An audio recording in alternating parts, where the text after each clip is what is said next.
Olá, pessoal. Eu sou a professora Sônia Menossi, sou responsável pela disciplina de Contabilidade Pública, e é um prazer estar aqui com vocês. Eu tenho 30 anos de experiência na área profissional, quase 20 anos de sala de aula, já trabalhei em empresa pública, privada, sou formada em Ciências Contábeis, fiz mestrado, especialização em Controladoria e Gestão Estratégica. E é um prazer estar aqui com vocês.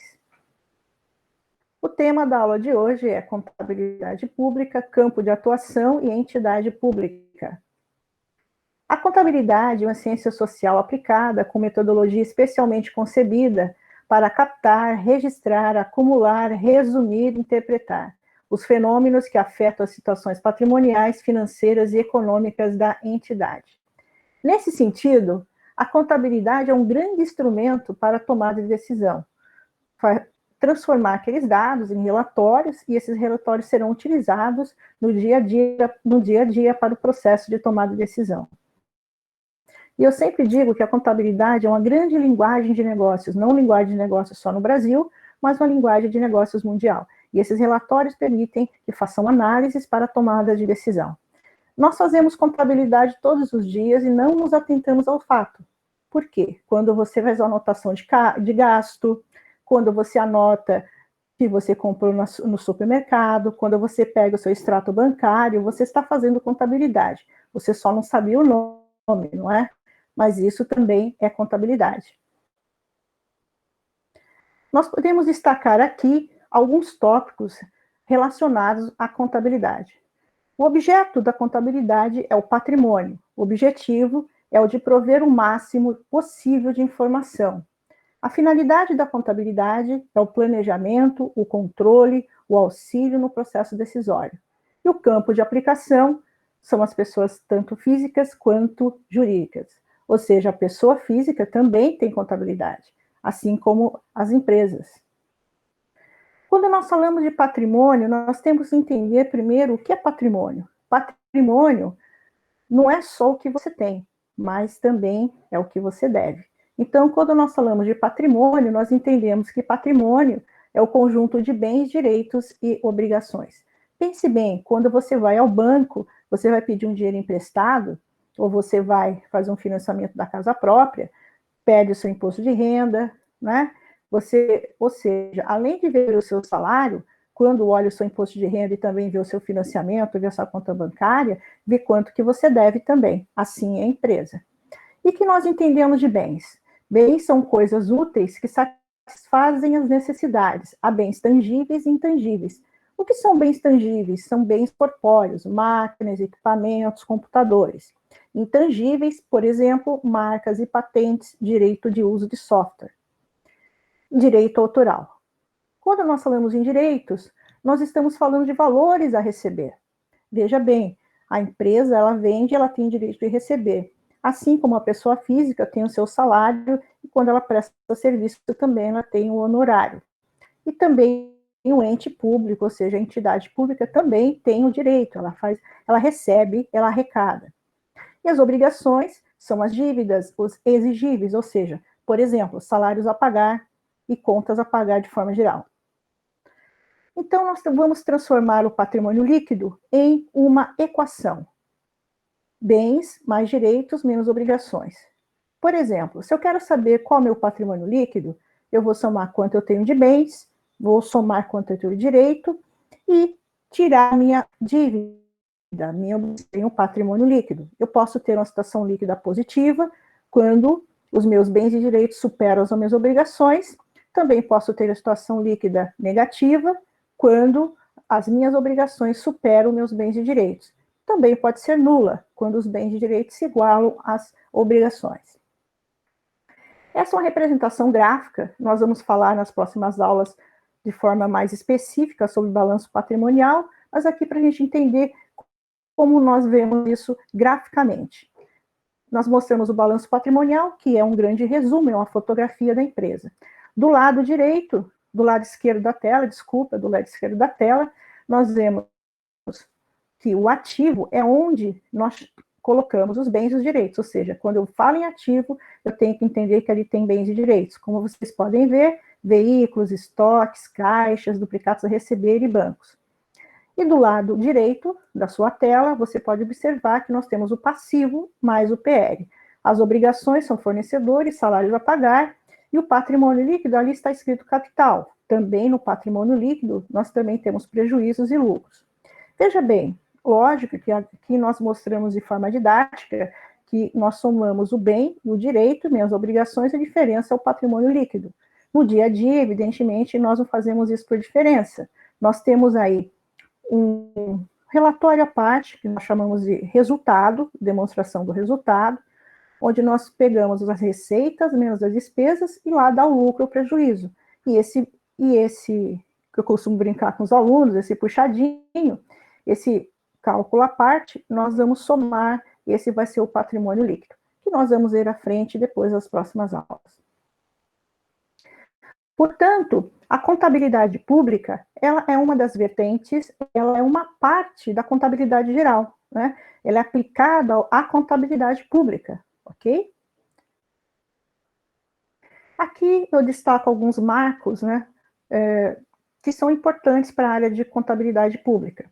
O primeiro grande marco que eu destaco aqui para vocês é a Lei 4.320, de 64, que é válida até hoje, mas ela é muito voltada, basicamente voltada para a parte orçamentária.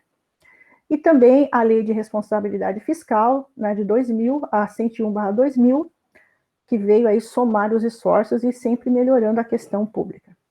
E em 2008 teve uma portaria, né, que determinou que a Secretaria do Tesouro Nacional é o órgão central do sistema de contabilidade pública.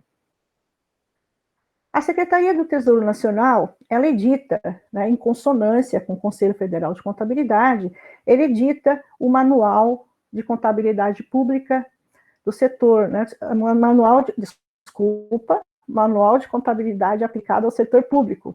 Esse manual resume, esse manual condensa todas as leis e todos os entes públicos vão seguir esse manual, seja em todas as esferas, federal, municipal, estadual e assim por diante. E o Conselho Federal de Contabilidade, ele edita as normas brasileiras de contabilidade, tanto aquelas da área empresarial quanto da área pública. E nós estamos passando um processo, né, de transformação na área de contabilidade pública, no sentido das normas, né, que nós estamos aí em consonância com as normas de contabilidade pública internacional. E nós temos uma agenda de mudança até 2021.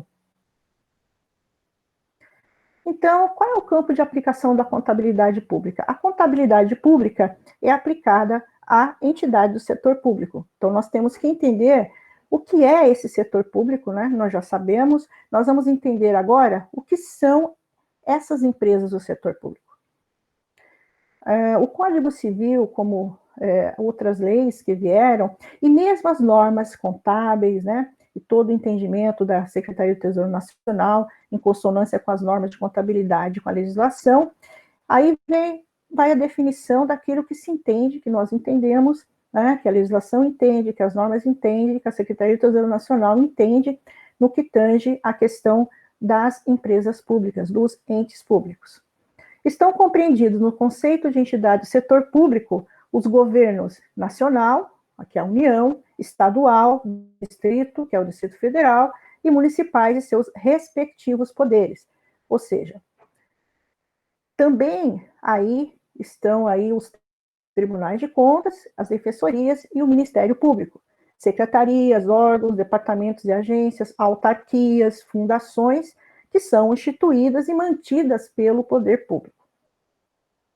Também, né, nessa esteira, também nós temos os fundos, os consórcios e outras repartições públicas congêneres das administrações direta e indireta, inclusive as empresas estatais dependentes. Veja, dependentes, nós estamos falando até agora das que são obrigadas a seguir as normas, a legislação da contabilidade pública, seguindo lá o Manual de Contabilidade Pública, editada pela Secretaria do Tesouro Nacional. Só que os conselhos profissionais, né, e as empresas independentes, ou seja, apesar de ter ali o braço do governo, ela é independente, ela não é mantida pelo governo, né?